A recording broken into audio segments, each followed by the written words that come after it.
So hello guys, welcome back to my channel. और आज का वीडियो काफ़ी इंपॉर्टेंट होने वाला है क्योंकि आज के इस वीडियो में हम बात करने वाले हैं रेलवे एग्ज़ाम में पूछे गए ऐसे 50 जीके एमसीक्यू जो काफ़ी इंपॉर्टेंट है पेपर के पॉइंट ऑफ व्यू। यहाँ सभी क्वेश्चन इंपॉर्टेंट है, सभी क्वेश्चंस के आंसर को आपको अच्छी तरह से याद में रख लेना है। सो गाइस, शुरुआत करते हैं आज के हमारे इस जी के स्टडी की। और हाँ, मेरे आंसर देने से पहले ही अपना एक आंसर टिक कर ले और मुझे अंत में बताएं कि कितने आंसर आपके सही हुए थे, ताकि आपकी कितनी प्रैक्टिस हुई है ये यहीं समझ में आ जाए। सबसे पहला प्रश्न है, डीएनए संश्लेषण का प्रतिपादन किसने किया था? तो इसका सही जवाब हो जाएगा option number B, Arthur Kornberg. Arthur Kornberg ने किया था डीएनए का संश्लेषण का प्रतिपादन। अगला प्रश्न है, निम्नलिखित में से किस गैस को मार्स गैस के नाम से जाना जाता है? तो इसका सही जवाब है option number A, methane. Methane gas को हम मार्स गैस के नाम से जानते हैं। अगला सवाल, निम्नलिखित में से कौन सा रासायनिक यौगिक है? तो सही जवाब है option number C, ammonia. Ammonia एक रासायनिक यौगिक है। अगला प्रश्न है, इलेक्ट्रॉन के आवेश की खोज किसने की?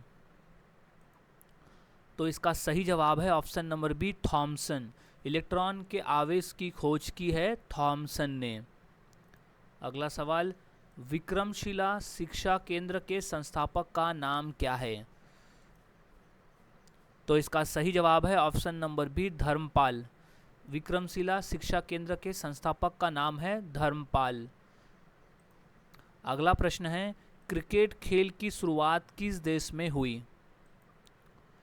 राइट जवाब है इंग्लैंड में। तो ऑप्शन नंबर ए इसका सही जवाब हो जाएगा। क्रिकेट के जन्मदाता के नाम से इंग्लैंड देश को जाना जाता है। अगला प्रश्न है, संसार में पौधों के वितरण का अध्ययन क्या कहलाता है? तो इसका सही जवाब है ऑप्शन नंबर ए, फाइजियोजियोग्राफी। फाइटोजियोग्राफी कहते हैं पौधे के वितरण के अध्ययन को। अगला प्रश्न है, निम्नलिखित में से कौन सा कोशिकांग डीएनए रखता है? तो वो है माइक्रोकॉन्ड्रिया। माइक्रोकॉन्ड्रिया जो है वो डीएनए रखता है। अगला प्रश्न है, निम्नलिखित गुफा चित्रों में से सबसे पुराने चित्र कौन से है? तो वह है एलोरा का चित्र, सबसे पुराना चित्र है। अगला प्रश्न, श्रीमद् भागवत की रचना किसने की? सही जवाब option number D, Ved Vyas ने की है श्रीमद् भागवत की रचना। अगला प्रश्न है, निम्न में से कौन सी गैस वायु को प्रदूषित नहीं करती है? वो है CO2, यानी कार्बन डाइऑक्साइड जो है वो वायु को प्रदूषित नहीं करती है। अगला प्रश्न है, तितलियों का अध्ययन क्या कहलाता है? तो सही जवाब है ऑप्शन नंबर डी, लैडीडेटोरियोलॉजी कहलाता है तितलियों का अध्ययन। अगला प्रश्न है, पीसी का अर्थ क्या है? वो है व्यक्तिगत कंप्यूटर, यानी पर्सनल कंप्यूटर कहते हैं पीसी को। अगला प्रश्न है, भारत में एसटीडी सेवा की शुरुआत किस वर्ष हुई? तो इसका राइट जवाब है ऑप्शन नंबर सी, सन 1960 में हुई थी एसटीडी सेवा की शुरुआत। अगला प्रश्न है, केंद्रीय भारतीय भाषा संस्थान कहाँ स्थित है? तो सही जवाब है ऑप्शन नंबर सी, मैसूर में स्थित है केंद्रीय भारतीय भाषा संस्थान।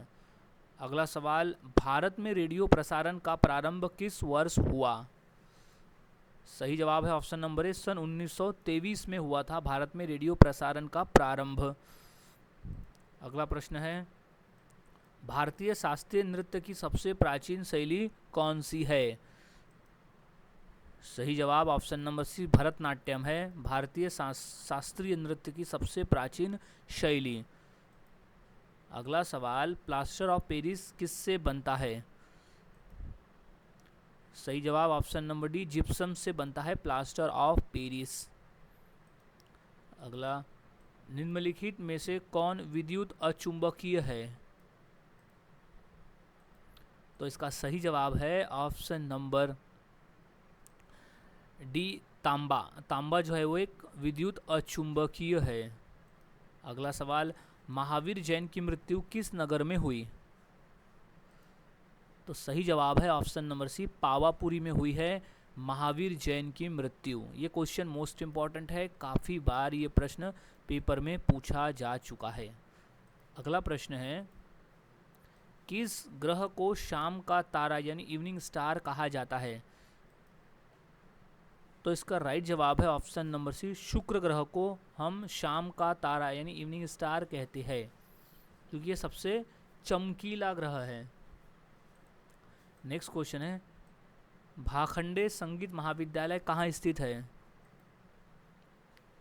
तो इसका सही जवाब है ऑप्शन नंबर डी, लखनऊ में स्थित है भाखंडे संगीत महाविद्यालय। अगला प्रश्न है, राष्ट्रीय पर्यावरण अभियांत्रिकी संस्थान कहाँ स्थित है? सो है नागपुर में। ऑप्शन नंबर ए इसका सही जवाब हो जाएगा, जिसे नीरी कहा जाता है, वो है राष्ट्रीय पर्यावरण अभियांत्रिकी संस्थान। अगला प्रश्न, रेगिस्तान में पैदा होने वाले पौधे क्या कहलाते हैं? सही जवाब ऑप्शन नंबर सी, जीरोफाइट्स कहलाते हैं रेगिस्तान में पैदा होने वाले पौधे।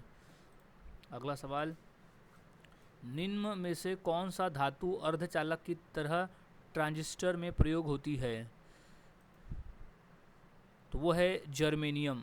ऑप्शन नंबर बी इसका सही जवाब हो जाएगा, जर्मेनियम। अब अगला प्रश्न है, सितार का जनक किसको माना जाता है? तो वो है अमीर खुसरो को। तो ऑप्शन नंबर डी इसका सही जवाब हो जाएगा, अमीर खुसरो को माना जाता है सितार का जनक। अगला प्रश्न है, भारत के संघ राज्य क्षेत्रों में सर्वाधिक नगरीकृत है दिल्ली। ऑप्शन नंबर बी सही जवाब हो जाएगा, दिल्ली है सर्वाधिक नगरीकृत। अगला प्रश्न है, उज्जैन किस नदी के किनारे स्थित है? सही जवाब option number D, Kshipra. Kshipra नदी के किनारे स्थित है उज्जैन शहर। अगला प्रश्न है, ईमेल का जन्मदाता किसे माना जाता है? सही जवाब ऑप्शन नंबर डी, रे टॉमलिंसन। रे टॉमलिंसन को ईमेल का जनक माना जाता है। अगला प्रश्न है, शरीर की विभिन्न गतिविधियों के लिए ऊर्जा का स्रोत क्या है? सही जवाब है ऑप्शन नंबर डी, कार्बोहाइड्रेट। शरीर की विभिन्न गतिविधियों के लिए ऊर्जा स्रोत है कार्बोहाइड्रेट। अगला प्रश्न है, किसी वस्तु का प्रतिबिंब मनुष्य की आंख में कहाँ बनता है? तो वह है रेटिना में। तो ऑप्शन नंबर डी इसका सही जवाब हो जाएगा, रेटिना। अगला प्रश्न है, भील जनजाति कहाँ पाई जाती है? वो महाराष्ट्र राज्य में पाई जाती है भील जनजाति। अगला प्रश्न है, टिबिया नामक हड्डी किसमें पाई जाती है?